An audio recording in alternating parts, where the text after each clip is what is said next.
Hello everybody, welcome to Philosophy Roulette 148. I had some folks in chat that thought I was somebody I wasn't, and it sort of, they decided they were gonna blow up my chat room. So, which is fine, it's alright. I'll figure out, how to deal with that in the future. It turns out they were actually, not terrible folks, they just were mistaken about who I was and they thought I was some jerk I'm not. Which is interesting. This is the first time this has happened to me, so cool. But we were reading this, A Right to Understanding Justice, Epistemology and the Right to Truth, and International Human Rights Discourse by Ian Werkheiser. So, I'm just going to restart. I was a page in, but hey, what are you going to do? This is interesting. I've never had this sort of thing happen before. And per usual, if you do come and you're in chat and you want to actually talk about philosophy, as opposed to tell me I'm something I'm not, you can get the link by typing ! In the chat box, and or it'll be on the show notes underneath the video afterwards. So, but that was interesting. The internet is a funky place. Apparently, I got myself on some list of something of people who are jerks and Nazi. Yeah, they thought I was a Nazi. Of all the people in the world, someone named Noah Greenstein is a Nazi. Okay, I'm sure it happens, but who cares? It's cool. A Right to Understanding Justice, Epistemology, and the Right to Truth, and International Human Rights Discourse. People's right to truth and their right to know about their government's human rights abuses is a growing consensus. Of all the things I had to be reading too, and be like called a Nazi, I'm just like, of all the silly things. Human rights abuses is a growing consensus in human rights discourses and a fertile area of work in international and humanitarian law. As we will see, this right is typically seen to require states or other powerful institutions, for example, an organized religion, to disclose truths about previous human rights violations, even if they are uncomfortable, and to make that information available not only to victims, but to society more generally in perpetuity. The emerging discourse and policies around a right to know are important and likely to have significant impact on international institutions, states, societies, and individuals. Because this is a right of people and society to know the truth, it has an epistemic justice component, though the epistemic aspects of this right have thus far been under-examined in the literature. Given the importance of the discourse, it is worth bringing the resources of social epistemology to bear on what a right to know would truly require. In this article, I discuss the background of a right to know the truth and discuss the ways in which it is best thought of as a right to understand the truth. I will then look at what a right to understand would require for it to be exercised, as well as the questions of whose responsibility it is most directly to support that right and how best it can be done. Ultimately, I argue that a right to understand the truth is a natural extension of a right to truth simplicator, that it can only be achieved by both individual and community epistemic capacities for those who possess that right, that the development of these capacities should be supported by states, and that a critical intervention point for all this is public education. While the full development of the implication of these claims is beyond the scope of a paper, this can hopefully be the beginning of an examination of this important individual and collective right. The right to truth. Alright. The right to truth was originally invoked as a right for families of missing persons in Latin America and other regions, such as the former Yugoslavia, emerging from a recent violent past. In this original form, the right falls under international humanitarian law of families to know the fate of their relatives, recognized by amendments to the Geneva Convention. This knowledge about missing persons is seen as an essential element of transitional justice as well as humanitarian law. As one paper describes it, during a transition to a more just society from a profoundly unjust one, action groups such as NGOs or governmental institutions must take all feasible measures to account for missing persons, to identify the dead before their bodies are disposed of, and to notify appropriate authorities or the families of the identity of deceased persons and the locations of their remains. This is because, as they say, left without any knowledge of the whereabouts or fate, tens of thousands of families face the agony of uncertainty for years after fighting subsides. In practice, they will desperately search for information until they know for sure whether their relatives are alive or dead. This uncertainty prevents them from achieving closure until they find an answer. Furthermore, the painful effects of their loved one's absence are often accentuated by the psychological, economic, social, and legal problems with which they have to contend and which are frequently discarded or denied. For instance, many of the missing persons are male, often the sole breadwinner and account or property holders. Their families are thus left without their source of income, a situation that is hardly conducive to appeasement. Not only missing persons should be considered as victims, but also the members of their families understood in their broadest possible sense. You know, what's interesting, my neighbor died recently, and they had some cars that were in his name, not his wife's name, and she had the hardest time. I mean, this is the United States, and it was just like, she had to go get their lawyer had to go in and be like, look, she's allowed to have this car. Like, weird things, even like that. It's just like, alright, I think that'd be simple, but I mean, I can't imagine what it'd be like in a place where someone's missing. And I mean, they had all the paperwork, so there's an amazing amount of paperwork when someone dies. It's just crazy, and then not even having the paperwork it must be maddening. Okay. Increasingly, the concept of a right to know or a right to the truth has been expanded by international organizations such as the Inter-American Commission on Human Rights and Court of Human Rights and the UN Human Rights Committee to include the right to truth about other violations of human rights by states. The UN Commission on Human Rights now defines the right to truth as the right to know the truth about past events concerning the perpetration of heinous crimes and about circumstances and reasons that led through massive or systematic violations to the perpetration of those crimes, without sole reference to victims' families. This right is seen to be held by individuals, families, communities, and whole societies. The exercise of this right is often invoked to justify the establishment of truth and reconciliation commissions, commissions of inquiry, or by public access to documents in criminal trials related to human rights abuses. This expanded right is said to have several important benefits or justifications, depending on one's views of the origins of rights, in addition to the direct benefits to the families of victims discussed above. Perhaps first among these is to prevent such acts from reoccurring. In the UN Commission on Human Rights, the definition of the right to know mentioned earlier, it is stated immediately after that definition that full and effective exercise of the rights to the truth provides a vital safeguard against the recurrence of violations. The idea here is that if previous violations of human rights are well known, they will serve both as inspiration to prevent governing institutions from committing similar crimes in the future and provide a useful understanding of the steps that led up to the violations so they can be observed and countered as early as possible. A good example of this is the motivation behind the well-known Never Again slogan associated with discussions of the Holocaust, which I was just accused of denying not 5 minutes ago. No, not 10 minutes ago now. First time for everything. It's amazing. Similarly, it is often hoped that actors in governments and other powerful institutions, knowing that it is likely their future actions will become public knowledge, will limit their own malfeasance. You know, it's interesting though. It's getting harder and harder to scrub the internet of dirt that you've done, but it's still, I mean, if you have control over a country, you can still prevent things from getting on the internet a lot of times to begin with. And you can just see the great upheaval happening in the United States now that everyone has cell phones, and mostly for the better. I mean, really, don't go birding while black in New York, apparently. So, another benefit of this right is the ability of society to reintegrate former bad actors. Doing so in a way that provides at least some closure to victims and their families without re-traumatizing them is, of course, a difficulty faced in transitional justice, but it is widely understood to require, at a minimum, that bad actors confess their actions in a forum that is publicly accessible. A final benefit worth mentioning is as a special case of a general good or right of institutional transparency to those subject to that institution, over and above the use such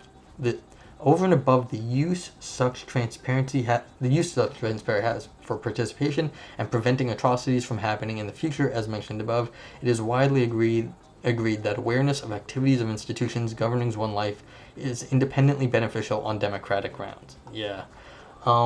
I mean, this is getting harder and harder with the internet now because people have these little devices called cell phones in their pockets, and they are getting constantly pinged in one way or another to do this, do that, get an ad here, do something there, something based on your location, all sorts of stuff. So it's getting harder and harder actually to understand what counts, to be aware of the institutions governing one's life, because they're getting all the information coming to you is being mediated.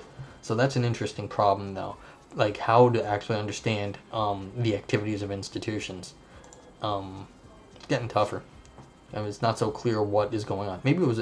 I don't actually want to say it's getting tougher. It's just changing. The technology is changing it. So you have to. It's new things have to be learned. Okay, in these discussions, the duty to satisfy this right is usually seen to fall most directly on the state or other large institutions that perpetrate the abuses in the past, as well as international institutions set up to support transitional justice.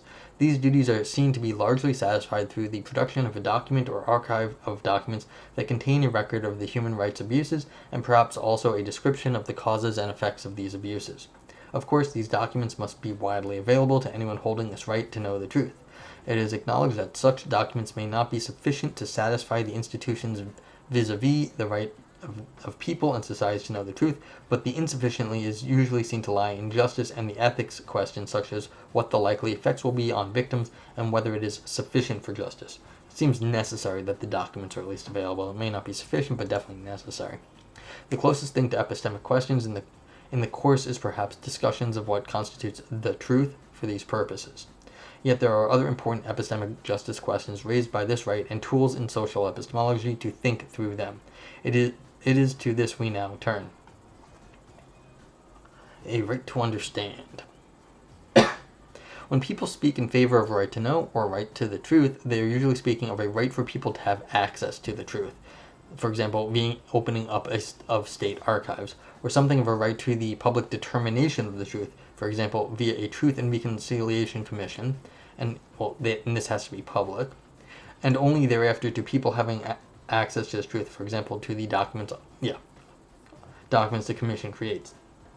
This access may be sufficient in some cases, for example, perhaps for people who lived through the times when these violations were committed and so have their own experiences and other epistemic resources to contextualize and understand the information made available.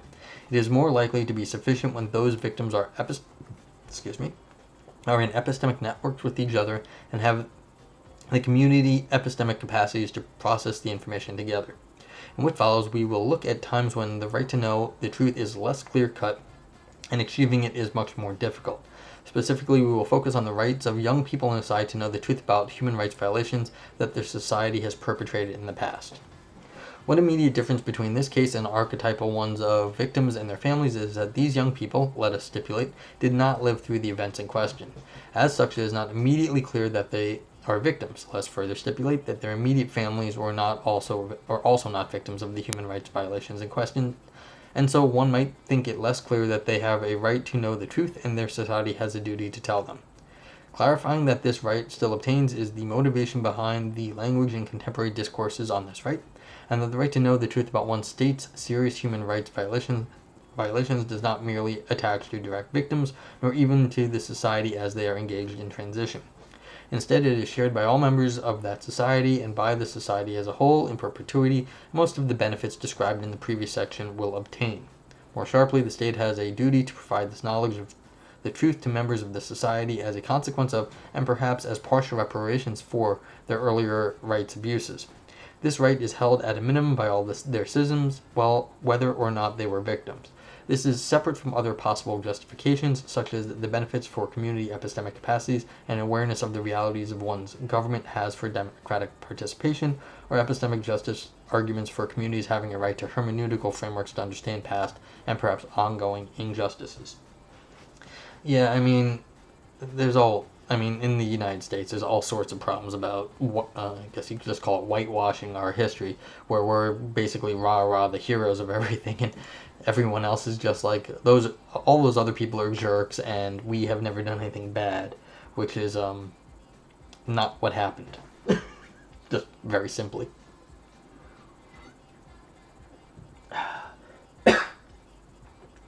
There is one justification of a right to know that might seem to cut against a right to help future generations to understand in perpetuity, namely the idea that truth provides closure to victims and their families or communities. How's that? I don't understand why that would be against the right to help future generations. If the good closure is to help people in a healing process and ultimately allow them to move on, we might think that bringing it up repeatedly, perhaps every year, is the opposite of moving on and could even rewound rather than heal. It is widely understood that closure provides a special reason to be particularly mindful of discharging duties attached to a right to know for victims. So, for example, every attempt possible should be made to have a public accounting of the true events while victims and their immediate families, friends, and communities are still alive. All right, for example, that thing. With that said, closure should not be understood as a willful forgetting. Yeah, I mean, that would just seem very strange. It's like, okay, we're not going to ever talk about this again and forget about it. That's not closure, but rather a chance for people to come to terms with what happened. Such coming to terms can be aided by talking about the events for at least some survivors and educating others in the future about the events, as indicated by the many Holocaust or Hiroshima and Nagasaki survivors who work to teach future generations. In order to move forward, in other words, it is vital to understand the past. A consequence of these young people not having lived through the times when the events occurred, and the one we will focus on in the rest of this article after addressing the above concerns, is that they may have increased difficulty understanding and contextualizing the bare information. Given that likely possibility, and given the importance of knowing the truth discussed above, the state and other institutions have a further duty to provide or support the development of the epistemic resources needed to understand the information they are provided. That's assuming the state can understand such things. There is a social epistemology problem, like how does an institution actually understand something? I know there's some work going on in financial epistemology. How do banks actually know what the market's going to do in order that we might prevent future recessions and depressions? But like, how exactly, where does the knowledge exist in an institution? I mean, it's one thing for there to be like social epistemology of groups, but like institutional knowledge, what is that thing, and how do institutions come to know? And then again, how can the institution teach? I mean, we have good teaching resources like philosophy of education and everything, but the idea that government entities know something is still I guess this paper is going to that problem. But it's an interesting problem. What is an institution such that it is an epistemic agent? Okay. In essence, a right to know should not be cashed out as a right to have access to the truth, but rather that people have a right to understand the injustices. Yeah, who understands it? Do institutions understand injustices? I mean, maybe. I just don't know. This is because the reasons behind the more generalized versions of our right to know discussed in the previous section cannot be satisfied by mere access to information in the absence of the epistemic capacities to utilize the information. In terms of epistemic justice, to fail to do so is to perpetrate a hermeneutical injustice by not giving citizens the tools necessary to understand the society in which they find themselves. This is a version of similar arguments in the intersections of epistemology and justice. For example, it is commonly accepted that fully informed consent to medical procedures requires epistemic capacities on the part of the individuals providing the informed consent. Yeah.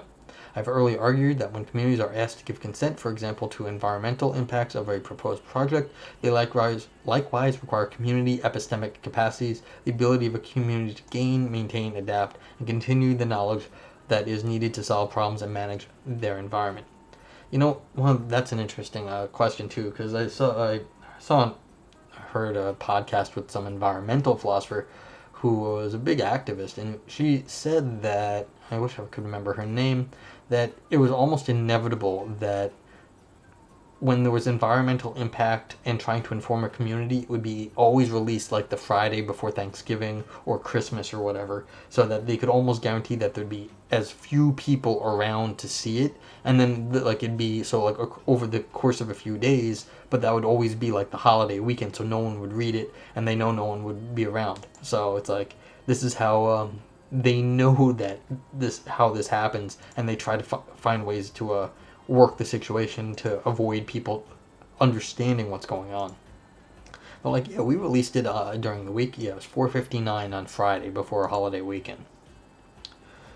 One of the kinds of problems that communities need these epistemic capacities to understand and solve the problem of historic misdeeds and how they should understand them, learn from them, address them, and prevent them today. Without epistemic capacities to understand, contextualize, and use information, the mere presence of the information is largely useless. A written report is not useful if a person does not have the individual capacity of literacy or a community capacity to find someone to read it to them.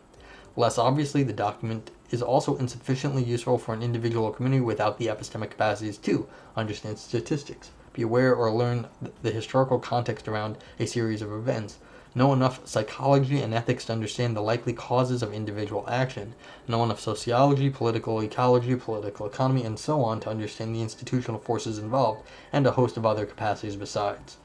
Without these capacities, a public account of human rights violations are mere facts, which can be incomprehensible or profoundly misunderstood. It is only with these capacities that the public account can be understood and acted on effectively. As the partial list of capacities suggests, it is unlikely that any one individual would be able to fully understand and use the report. Instead, it is best seen as a communal project of interdependent, shared, and collective understanding. Here we must be careful. When we say that states and other powerful institutions have the duty to enable people to understand human rights abuses, this is not to say that it is up to those who perpetrate abuses to provide their own, quite possibly defensive and bias towards excusing or justifying the behavior, context, and frameworks for understanding what they did. This would be a particular kind of understanding the truth, but one with biases that prevent the good of future prevention and effective action we have already discussed. Yeah, see, who gets to make the history and understanding that is taught to the next generation? I mean, the old history is written by the victors problem. So, but in this case, I guess the perpetrators are the losers, so we definitely don't want the losers writing the history. And it's sort of an odd thing right here. Maybe I'll think about this a little bit more. How do we know who gets to write history? I mean, I don't know if there's... Because definitely history should not be written by the victors, but who then does get to write it? Okay. For example, in Colombia, former members of paramilitaries are required as part of their reintegration into society following disarmament agreements to make a declaration of their crimes in court. While making these declarations public has a profound effect in Colombia by all accounts, and is a partial discharge of the state's duties, it is insufficient. One concern, of course, is that people will obfuscate the details of their crimes or omit some altogether. This concern has already been taken into account in the agreement in which those making the declarations will still fully be liable for omitted crimes. They have to confess to something if they do not want to be prosecuted for it later. Alright, so it's like, you tell me the truth now and it will be better now than later. But I mean, that still is wide open to obfuscation, or at least like skewing things in your favor if you get to recount the events. What has not been taken into account, however, in the agreement are the ways in which serial individual descriptions of crimes do not give the society an understanding of the context, interrelation, and systematic nature of these crimes. This prevents people from being able to effectively prevent them in the future. If it starts to sound like the atrocities were either committed by bad guys, by a few bad apples, of course, or by people swept up in a confusing situation, we are left feeling either powerless or quiescent in our confidence that we will not be bad guys anymore. The "this happened and then this happened" model of history that these confessions can engender also obscures the role of the government and those crimes in the ways in which the paramilitary groups were tacitly supported or ignored and allowed to flourish, because how would a low-level paramilitary soldier fighting up in the mountains be able to testify to that? Again, this prevents the society from having capacity to look for systemic problems and address them in a way that benefits the state. Yeah, I mean, it's always the peons that go to jail or suffer. It's never the people at the top. At least it hasn't been. I haven't seen any of the people at the top go to jail in a long time. If ever, perhaps. In a U.S. context, Elliot Abrams' recent appointment, as of this writing, as a U.S. Special Representative in Venezuela was accepted by many people in the mainstream media and politicians from both sides of the aisle. Indeed, it was celebrated by many as the appointment of a serious person. And along with others such as John Bolton or Mike Pompeo, an adult in the room, this is the head-shaking state of America at the moment, who could bring stability and decades of experience to the Trump administration. For decades prior to this, Abrams had been similarly accepted into the Reagan administration and the administrations of both Bushes, with titles ranging from Assistant Secretary of State for Human Rights and Humanitarian Affairs to Special Assistant to the President and Senior Director for Democracy, Human Rights, and International Operations at the National Security Council. In these positions, he had been involved in unspeakable violence and injustice in Central and South America and the Middle East. This information is available from the U.S. government, at least in its broad outlines, with many details classified. For example, the investigation into his role in the Iran-Contra affair is public record, see Walsh. But for the majority of the public who does not engage in such research, all that is available is relatively complimentary commentary in the media. Abrams himself, when defending his actions on the Charlie Rose talk show, said, "We were in a Cold War. I'm glad we won. Maybe some people aren't." Yeah, this is the "we were the victors" argument right there. This particular understanding that it was a Cold War, what are you going to do? Some of these groups we supported were not nice guys, but war is hell, and so on, has clearly failed to facilitate people being aware of and understanding these facts, or there would presumably have been far more mainstream opposition from the many people critical of those kinds of tactics than just the questions from Representative Omar during the House hearings on Venezuela in early 2019. Yeah, it takes a long time to read through all these things. It's just, that's one way to bog someone down, is just give them too much information to process. Even if they are capable of it, too much of it, you just can't get through it. It's like, yeah, the resources aren't always there. So there's just one way to overwhelm someone, is just to overload them with information. Sort of the current government strategy too, just overload the media constantly with new stuff, which is been pretty effective. So you gotta give them credit for their strategy. It's been mostly effective. Not that it's a good thing. At the same time, I am not saying that we should leave it up to those in power to construct the narrative of past abuses. I am also not saying that this understanding of the events by the victims should be replicated in society in perpetuity. Here again, work on community epistemic capacities is useful. Recall that they require a community have the capacities to adapt and continue knowledge that it needs to act. This foregrounds the way in which communities and others have a right not merely to a fixed preservation of particular knowledge and practices, but rather to an identity of a community viewed over time as a shared conversation taking place about what values, practices, and places to preserve and how to adapt them to modern contexts, even if only as a shameful example of what not to ever do again. Similarly, in our context, while the voices of the victims and their understandings of their own situation will remain important, it is also up to a changing, evolving, and adapting society to recontextualize the past and change, or hopefully improve, their understanding of it over time. Again, this is the same stuff. Like, how do we do this? This is hard. I mean, this is like a good paper, and like getting all this stuff straight is important. But it's just like, this is not my area, so I'm sure people have ideas about this. But this just sort of is like too much for me to like. I have no idea how we can work epistemology into groups. I mean, we had, like, the invention of the printing press ended up creating wars because people started hearing ideas from other areas in the world.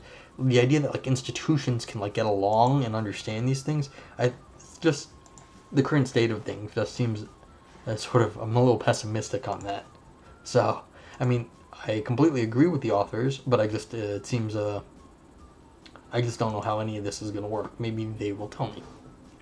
Okay. For example, in the conversations happening about Colombia's past, both there and here, there has been comparatively quite little attention paid to the environmental devastation wrought by both large-scale growing of narcotics as well as indiscriminate spraying of herbicides to kill those grow operations with the support of the United States.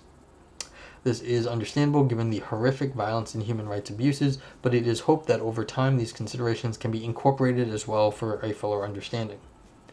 As an alternative model to either a description of the events by those in power on the one hand or a sclerotic understanding from the society at the time of the human rights violations on the other, institutions in society must help people develop the shared critical consciousness needed for society to provide its own context, frameworks, and ultimately judgments of the information. Yeah. The development and maintenance of such frameworks must be a continuing social project operating at multiple levels and available to all citizens. While the government has a duty to support such projects, it is certainly not the case that only public projects can help people exercise their right to know the truth. Indeed, for an interesting discussion of the use of work of fiction to do so, as well as an excellent discussion of the right to know in a Colombian context, see Duplat and Ochoa. All that said, however, the development of these capacities begin in childhood, and an important place for intervention in order to support the formation of these epistemic capacities is through public education. So are they like just advocating for social studies here? Maybe. At first, it may seem quite surprising to say that public school is the correct place to begin teaching people about and giving them skills to understand complicated human rights abuses by their government. Indeed, it might seem simply wrong to say that children should learn about sometimes horrifying actions taken by their government. While it is surely correct that we must be sensitive to developmental appropriateness of lessons, that sensitivity can be maintained while laying the groundwork for community epistemic capacities and knowledge of quite adult events. As argued by other articles in this issue of this journal, children are surprisingly perceptive and thoughtful when properly supported by adults. Yeah, I mean, if you just put it off, then people get overly naive senses like, oh, the government could never do that. And of course the government was exactly doing that. It's like, you get that a lot. You still get that a lot. It's like, oh, the government would never do something that crazy or cruel or racist or whatever. It's like, oh, yes, they would. Yeah, and then they go back to their history that they learned when they were 7, and they're like, well, it's not what I was taught. It's like, well, yeah, when you were taught when you were 7, it was terrible. So I agree with the authors here. It is also worth pointing out that currently this is already tacitly understood in our society, as indicated by the fact that public education, even to very young children, includes history and civics. A broad literature exists on the ways in which textbooks and public schools fail to adequately account for society's history of human rights abuses. Yeah, it makes for makes more easy control if people all think the same way and you know what they all learned. A particularly common failure in the U.S. context is public schools in the United States' poor treatment of slavery and racism. Yep. Sometimes this happens due to outright lies, sometimes through omissions, sometimes through misinterpretations of the facts or context, and sometimes, most relevant to our purposes, through the mere listing of facts without an adequate scaffolding for students to understand what they are learning. Okay. Thus, the choice is not between scaring children or not doing so, but rather between sensitively telling children the truth to which they have a right over time, or telling them factually incorrect information which makes them less able to understand what actually happened. It's assuming we actually understand what happened, I guess. Barely understand nothing. If then an important intervention point for developing epistemic capacities for both individuals and communities is through public education, this is a reason to require schools to help cultivate critical consciousness in students. There may well be other justifications for this. Mere mentions of an event in a textbook or even a discussion of that event in a textbook approved through the traditional channels we now use is insufficient. But what would the alternative look like? Here it is helpful to draw on Freire's idea of looks like Brazilian for consciousness. And not Brazilian, I apologize. Portuguese, but I have no idea really. What he said involved learning to a perceived social, political, and economic contradictions, and importantly to their underlying structural causes. This is valuable for Freire because it makes it possible for people to enter the historical process as responsible subjects, and to take action against oppressive elements of reality. Helpfully, Freire has many practical suggestions of how to enact this in a public school setting, and as the director of the Department of Education in Pernambuco, he created a model we can analyze and draw from. To briefly point at some of that here, Freire argues that the process of creating a critical consciousness proceeds through the identification of generative themes, which Freire identifies as iconic representations that have a powerful emotional impact in the daily lives of learners, and working to end the culture of silence that makes injustice invisible. One example of this silencing is the way in which socially dispossessed internalize the negative image of themselves created and propagated by the oppressor. Helping people to see this and find their own self-understanding is critical for him. In our context, using iconic representations with powerful emotional impact, such as victim testimonials, can be a beginning, and I apologize for my bad Portuguese, but this must be supplemented with critical discussions and applications to students' lives and enmeshing into a larger epistemic network. The decision in 2018 to add a Mexican-American Studies course in Texas after 4 years' struggle was a good move in the direction just discussed, in that it opened an opportunity, not necessarily realized in particular classrooms, for students to learn about the long history of violence and human rights abuses by Texas institutions against Mexicans and Mexican Americans. Yet the course would be much more effective at building up communities' epistemic capacities if it incorporated the right insights of the Refusing to Forget project, which seeks to memorialize the fact that between 1910 and 1920, ethnic Mexicans living on the Texas-Mexico border were targets of state-sanctioned violence. Although historians estimate that several thousand Mexican nationals and American citizens were killed, this period of violence has received little public attention.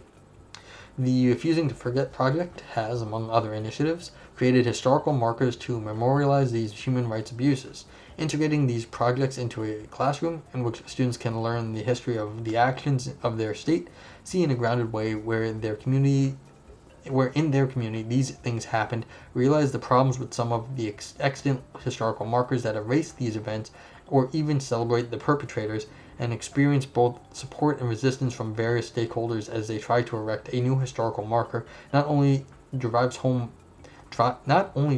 bare facts, but does so in a way which requires the development of an epistemic network with the capacities to understand these events. Yeah, I mean, there is something to be situated in a place where you know things happened. So it's like there is like that something happened here and this injustice happened here. It's not sort of removed in history. So it does have to, the epistemics of this have to, as they say, be integrated. I don't quite know how institutions can integrate this stuff, but see, this is of their state, like of their area, and in the grounded way in their community. So in some sense, you have to really localize it. So the question is, how does this become localized and then integrated? I don't know. It's a good question. Okay. The emerging conversation around a right to know the truth are important and likely to have significant impact on international institutions and the lives of people living under institutions that have committed atrocities in the past. As mentioned previously, the legal status of this right is still under contention, but to the extent that it comes to be a right recognized in law, it requires the development of capacities to understand that truth for it to be fully realized. This should be accepted even if one does not also grant that the separate ideas, which are the development of community epistemic capacities, can be a benefit for the people who possess them, or that it is a form of epistemic injustice not to support the development of a hermeneutical framework for understanding the crimes committed by the government. Regardless, fully understanding and supporting this right benefits from an understanding of the open concept of epistemic justice and other tools from social epistemology. There are many questions related to social epistemology brought up by this right not addressed in this paper, including how we know when a group like a society knows something well enough that we can consider the right to be exercised. This is one of my concerns. How, even if we do know, how do we know how much they know? And that's like, same goes for institutions, not just communities, but governmental things, which is different from just a community group like a society. What's an institution as opposed to a society? I don't know. To what extent competing and understandings of the same events do or do not satisfy knowing about something? This paper has followed the general discourse on this right and assumed that there was a single true account of what happened, but of course this could be challenged. Sure, there's going to be more than one way to say something. What this right looks like in the context of severe human rights abuses by non-state but powerful institutions, such as religious organizations, and whether in addition to the right to know something, there is also some duty to know about these events. Without such a duty, could a society or individual choose not to exercise their right to know the truth and not learn in school about their country's human rights abuses? This seems undesirable on epistemic justice and democracy grounds. So, do you have a right to ignorance? You may have a right to know, but do you have a right not to know? Also, good question. As a final other research direction to gesture toward, it should be pointed out that the focus in this article has been on the duty of states and other institutions to promote these capacities, but for communities that are marginalized or oppressed by societies, tools to build alternative community epistemic capacities are needed. As a beginning here of a wider conversation about epistemology and the right to know the truth, we have looked at how, if a right to the truth is to be meaningful, it must be a right to understand that truth, and how a right to understand requires a social project of developing community epistemic capacities needed to develop such an understanding and achieve epistemic justice.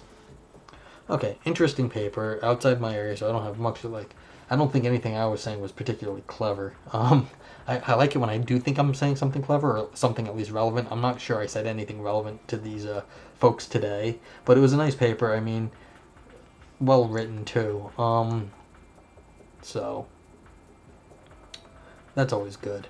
So the question is, how do we get institutions, societies, and groups to not only recognize but sort of propagate the understanding of kind of like their not so clean history?